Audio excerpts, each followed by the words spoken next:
Hello, and welcome to this special Christmas episode of Anime Audio Commentary. Today I'll be commenting on episode 15 of Ore Monogatari. If you'd like to watch along, then start watching now. Now, last we left off, there's that whole big kerfuffle at MM Land where, I guess against all odds, things ended up going pretty well. And unfortunately, Takeo still doesn't really quite seem to understand that his big stature isn't doing him any favors. You know, I'd imagine running after a woman like he did like that, that would be kind of disconcerting, I think. Even if he doesn't mean any harm, and, he doesn't. He's trying to help.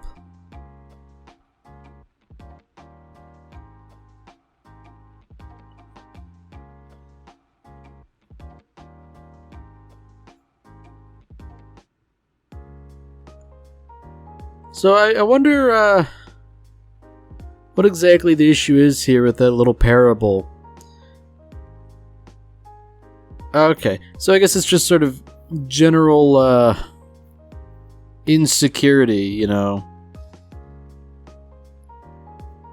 So I'm wondering, I guess, that if this sort of thing keeps coming up, then what's really going on here? How much does Yamato know? It doesn't seem to have occurred to her that Takeo isn't really that popular with girls. She likes him, so I guess she naturally assumes he would be.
Alright, so it seems like we are finally getting down to, like a school festival, summer festival type deal.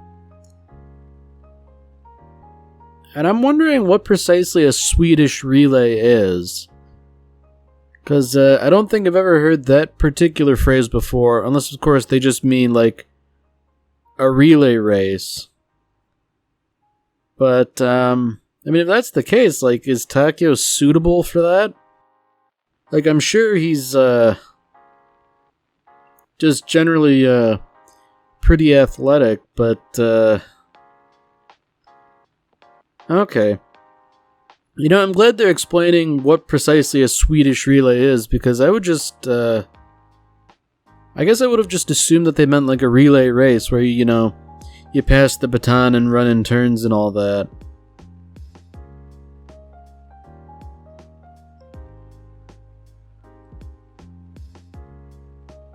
So I guess that's another point of interest for Yamato, Takeo being athletic and being able to run fast and all that. He's not exactly saying he's a great runner or anything, but given that he has been running races ever since he was a kid, surely he must be at the very least, better than other people at it. So this seems to be an ongoing thing where Yamato just sort of, I guess, because she thinks he's the coolest person she knows, everyone else must think so too, which sadly isn't the case, but, in some regards, he certainly is pretty cool. I mean, he's a big guy for one, that's just sort of cool, if only for the novelty. But he does also seem to be a pretty remarkable athlete with a wide variety of sports that he's displayed competence in. Because I imagine there's not like a large overlap between like track and field style stuff like a Swedish relay and being a grappler or a judo practitioner. I think I know where this is going. Somebody just coincidentally sprained an ankle and it was the girl, so naturally... Oh, wait a minute. No, Yamato doesn't go to the same school. Never mind then. Yeah, I thought that would be an interesting thing that Yamato would have to perform in the race, but, this might be playing into that sort of parable of the bear and all that, There is now another girl here who's going to be working, maybe not intimately with Takeo, but certainly closely. So, even if Takeo's mind is totally on running the relay race, there's gonna be, some jealousy or something going on, Maybe not outright jealousy. I don't think Yamato's necessarily the type.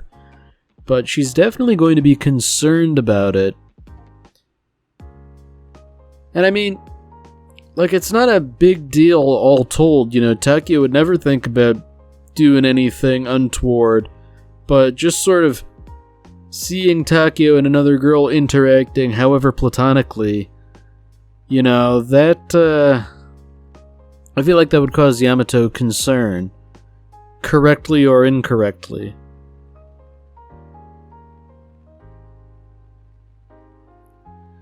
So the way Yamato's describing how she runs, I feel like it's a function of being short more than anything else. But it is nice that Takeo's willing to, I guess, sort of teach her how to run. Yeah, I'm wondering what exactly the mechanics are behind this, because, I know the whole purpose of pumping your arms is essentially to supply a counterweight to the movement of your legs. You sort of maintain better balance that way. And it sounds like Yamato wasn't really doing that. Wow, that's an evocative line. She might be slow, but I love her anyways. Takeo was not exactly phrasing that as well as he could have done, but you know what? I'll give him a pass. So this is interesting. This girl might not have deliberately faked spraining her ankle, but it certainly seems a lot better than it was before. Yeah, what's the deal, I'm wondering? Here,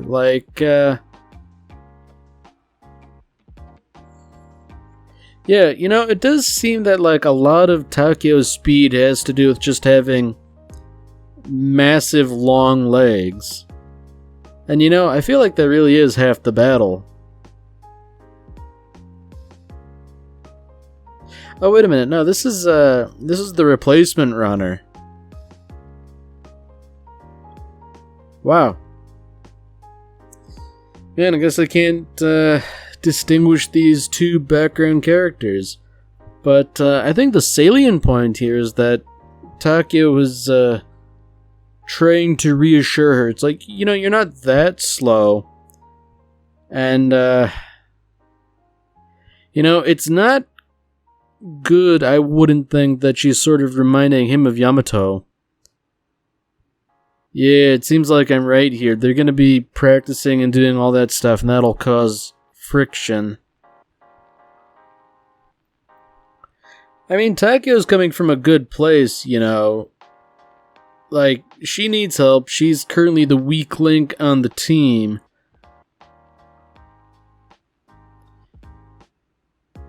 Yeah, you know, here he goes doing it again, you know. You could just say, like, hey, you dropped your handkerchief and, you know, leave it at that. But, I feel like the other big problem here is that he has a bad habit of maintaining a dour expression on his face when it's not strictly appropriate.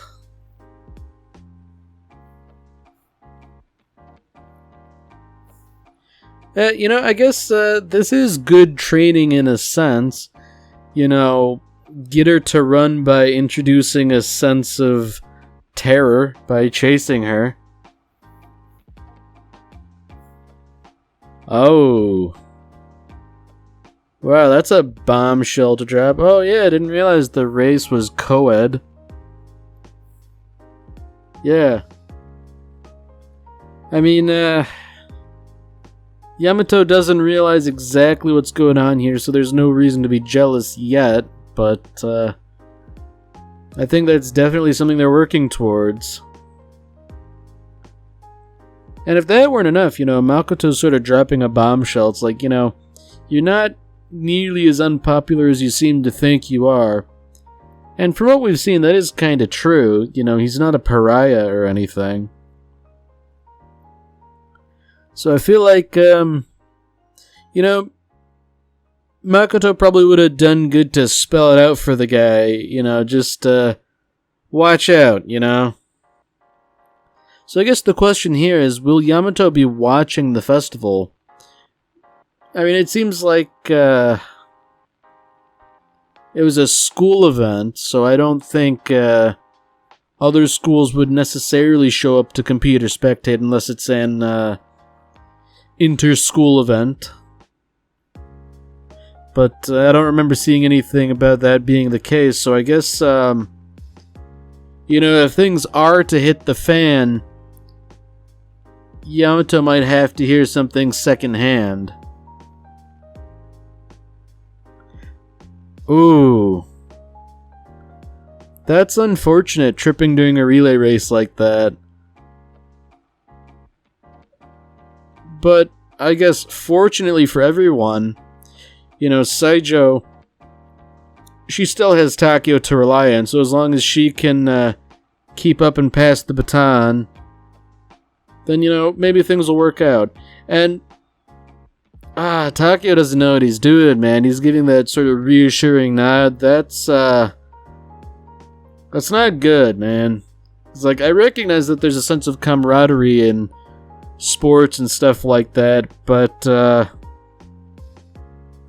Takeo's unwittingly playing with fire, I think.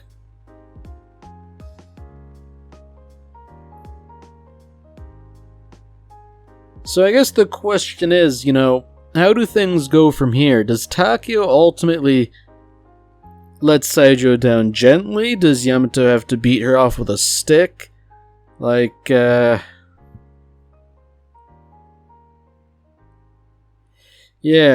So Yamato's bringing up that parable again, and it seems like it really is coming true.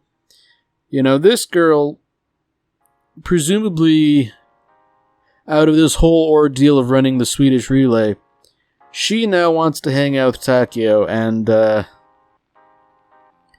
you know, it's kind of verboten. You know, you can't be doing that. It's only going to, cause problems.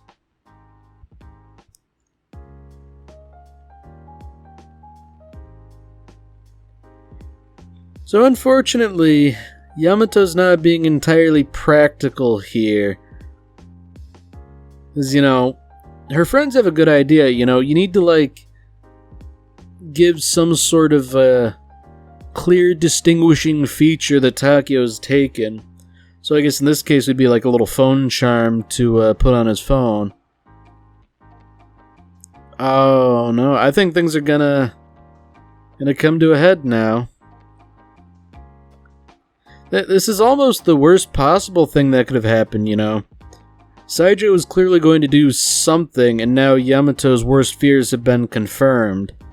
So even if Takeo's perfectly, you know, forthright about everything, you know, this is my girlfriend, this is my classmate, blah blah blah, nobody is going to walk away from this happy. So, they both brought a gift.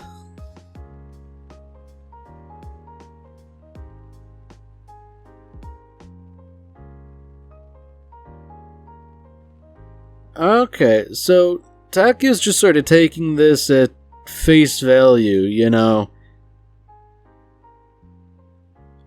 Yeah, sort of fawning over it. That's not the right thing to do, you know. He might be attempting to be polite, but I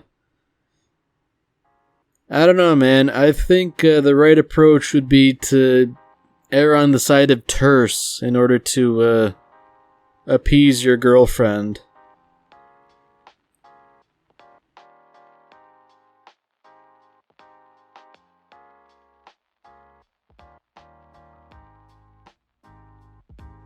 Alright, so Yamato doesn't seem totally put out. You know, she still gave him the gift, but Takeo doesn't seem to realize that something's going on here. Now, I'm not sure what exactly the significance of giving somebody a towel is. I'd have to imagine that that's something of a cultural thing. Or maybe it's totally mundane and this is Yamato reading into things a little too much.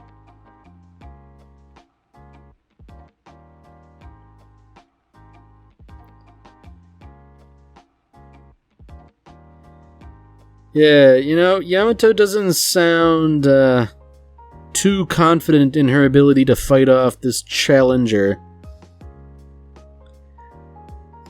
I'm hoping that, you know, best case scenario, this leads to a sort of training arc in which Yamato strives to become, well, I guess better, you know, seemingly culminating in a confrontation that just sort of, you know, ultimately deflates in the end. Yeah, I think Takeo's being a little careless about sharing all this information. Because, you know, this girl clearly has something going on, and just sort of saying, like, you know, hey, this is my girlfriend and all that, like, that's, I feel like that could easily be confused with sort of rubbing it in. And I guess if that weren't enough, you know, he saved her from twisting her ankle again and now is sort of, helping to carry her, you know, so she doesn't further hurt her ankle. Yeah. I feel like Takeo should really just sort of take the hint here and let Makoto sort things out, but, yeah. Oh, this is bad. I mean, Yamato now witnesses this, and no matter how you explain it, like, it doesn't look good. You know, actions speak louder than words, after all, and it's not like Takeo's being unfaithful or anything. Strictly speaking, you know, there's no intention behind this for him other than to help a classmate. And you know what? I don't think Sanjo necessarily wants to cause problems either. But I'm thinking this is an instance where maybe she just sort of can't help herself.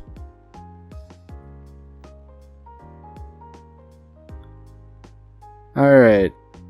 Thank you, Makoto. You know, she might like Takeo, this Sanjo girl, but there's nothing she can do about Takeo's feelings, so, you know, you don't have to worry in that regard.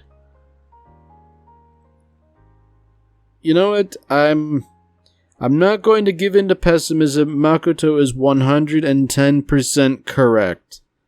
This girl is an interloper. She is ultimately of no consequence. Now that said, she does want to talk out by the chicken coop. That's kind of an interesting fixture to have at school, chicken coops. But, oh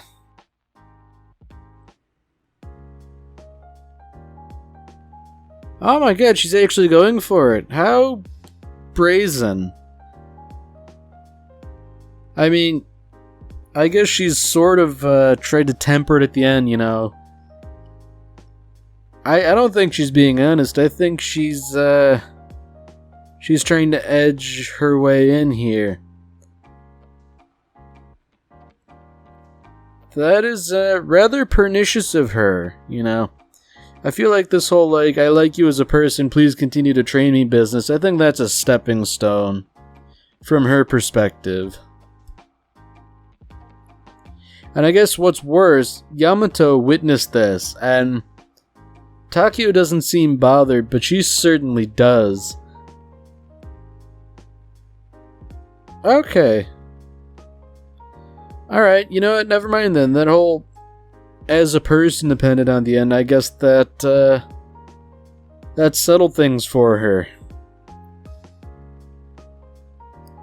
Man, you know, even when I was trying to be optimistic about how this was gonna go, it turned out even more optimistic.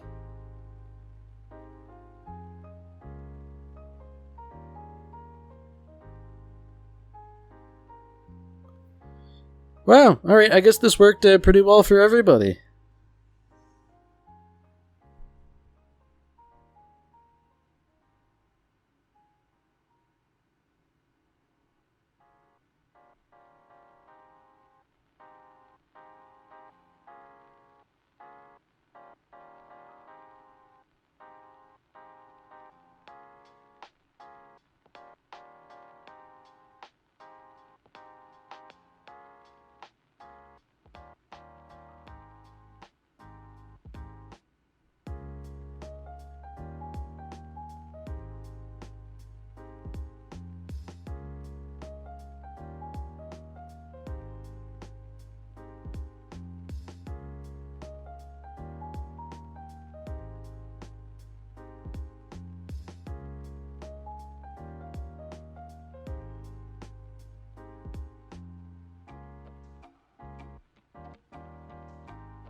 Alright, well that's it for this episode.